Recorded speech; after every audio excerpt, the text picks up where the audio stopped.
Bharatiya Janata party રાષ્ટ્રીય નેતૃત્વ દેશના યશસ્વી પ્રધાનમંત્રી, વૈશ્વિક નેતા, જેના પર સમગ્ર વિશ્વની મીટ છે, એવું સર્વસ્વીકૃત નેતૃત્વ આદરણીય નરેન્દ્રભાઈ મોદીજી, રાષ્ટ્રીય અધ્યક્ષ આદરણીય નીતિન નવીનજી, આપણું ને સમગ્ર રાષ્ટ્રનું ગૌરવ ગૃહમંત્રી માની મોદી સાહેબના નેતૃત્વની અંદર અનેકવિધ કાયદાઓને અમલી જામો પહેરાવી રહ્યા છે એવા આપણા ગૃહમંત્રી આદરણીય અમિતભાઈ શાહ સાહેબ, પ્રદેશના માનનીય અધ્યક્ષશ્રી, પૂર્વ મંત્રી અને અમારા વિધાનસભાના સન્માનીય ધારાસભ્ય આદરણીય જગદીશભાઈ વિશ્વકર્માજી સાલસ, નિખાલસ અને મક્કમતાથી રાજ્યને વિકાસની નવી ઊંચાઈ પર લઈ જઈ રહ્યા છે એવા લાડીલા મુખ્યમંત્રી આદરણીય ભૂપેન્દ્રભાઈ પટેલ, નાયબ મુખ્યમંત્રી આદરણીય હર્ષભાઈ સંઘવી અને પ્રદેશનું નેતૃત્વ દ્વારા 4 રાજ્યસભાના સભ્યોનું નામની ઘોષણા થઈ, આપ સૌને ખબર છે. આદરણીય શ્રી મુકેશભાઈ રાઠવા, આદિવાસી સમાજનો એક યુવા ચહેરો, માની રાજુભાઈ શુક્લા, વર્ષોથી કર્મઠ કાર્યકર્તા તરીકે, સંઘના સ્વયંસેવક તરીકે પણ અનેક ભૂતકાળમાં જવાબદારી નિભાવી છે એવા અમારા પ્રદેશના આગેવાન અને સુરેન્દ્રનગર જિલ્લાના પ્રભારી ભાઈ શ્રી રાજુભાઈ શુક્લા, પૂર્વ જિલ્લા પંચાયતના કારોબારીના ચેરમેન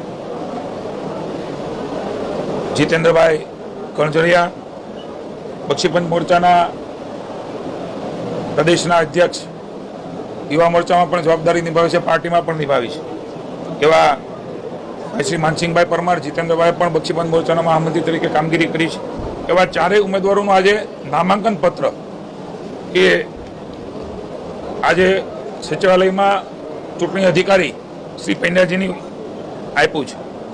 મુકેશભાઈ રાઠવાનું નામાંકન પત્ર માની મુખ્યમંત્રી ભૂપેન્દ્રભાઈ પટેલ દ્વારા ચૂંટણી અધિકારીને અપાણું છે. માની રાજુભાઈ શુક્લાનું નામાંકન માની ડેપ્યુટી સીએમ શ્રી હર્ષભાઈ સંઘવી દ્વારા ચૂંટણી અધિકારીને અપાયું છે.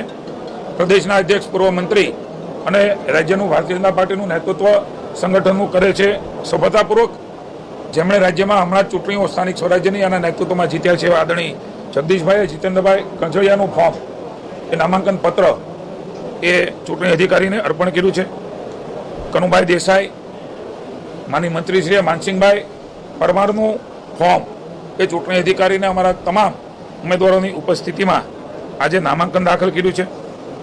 મને આનંદ છે કે આ એવા વખતે રાજ્યસભાના સભ્યનું નામાંકન દાખલ થઈ રહ્યું છે.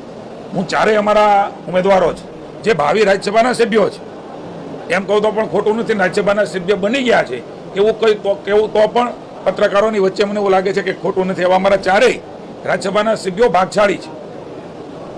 દેશનું યશસ્વી નેતૃત્વ 12 વર્ષ એ સફળતાના 12 વર્ષ, વિકાસના 12 વર્ષ, વિકાસના, વિશ્વાસના અને જનકલ્યાણના 12 વર્ષ એ મોદી સાહેબને દેશની જનતાએ ચૂંટીને મોકલ્યાને પૂરા થયા હોય અને એની સેવાના પ્રકલ્પો સમગ્ર દેશમાં ચાલતા હોય, રાજ્યમાં માની ભૂપેન્દ્રભાઈના નેતૃત્વમાં સરકારમાં, જગદીશભાઈના નેતૃત્વમાં સંગઠનમાં ચાલતા હોય, વધારે સેવા કરી શકવાના કલ્પના અને સંકલ્પના સાથે અમારી ટીમ ગુજરાત એ કામ કરી હોય એવા વખતે રાજ્યસભાના સભ્ય બનવું, હું માનું છું કે ગુજરાત માટે અને 4 અમારા રાજ્યસભાના સભ્યો માટે ગૌરવવંતું કહી શકાય. વધારે સેવાનો મોકો એ એમને મળવાનો છે. ત્યારે માની પ્રમુખશ્રીએ કહ્યું એમ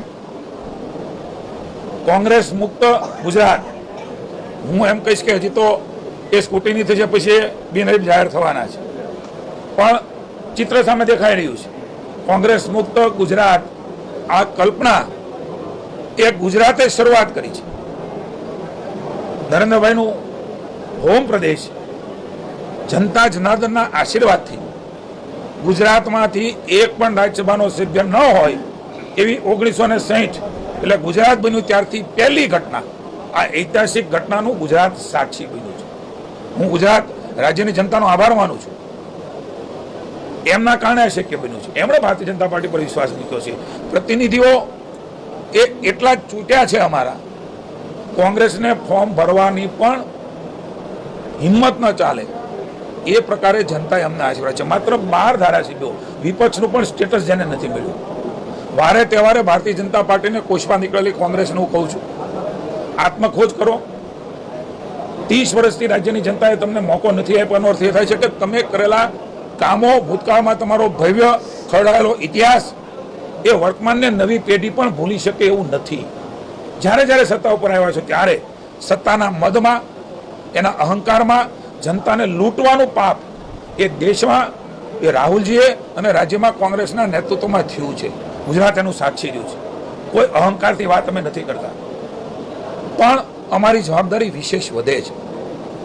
એ રાજ્યસભા હોય, લોકસભા હોય, ધારાસભા હોય, સ્થાનિક સ્વરાજ્યની ચૂંટણી હોય, વારંવાર ભારતીય જનતા પાર્ટી ઉપર ભરોસો મૂકીને ચૂંટે છે. ત્યારે એક કાર્યકર્તા તરીકે, એક મંત્રી તરીકે, જવાબદાર આગેવાનો તરીકે અમારી જવાબદારી વધારે વધે છે. વિનમ્રતા સાથે વધારે વિકાસના કાર્યો, જનતાના કલ્યાણના કામો, ગરીબ કલ્યાણકારી યોજનાઓ એ જનતા સુધી પહોંચે એના માટે વધારે સંકલ્પ બળ એ અમને આજની આ ઘટના, આ ચારેય અમારા રાજ્યસભાના સભ્યો એ બિનહરીફ થવાના છે ત્યારે એક નવું બળ અમને પૂરું પાડશે અને એના આધાર પર જનતાની વધારે સેવા એ અમે કરીશું.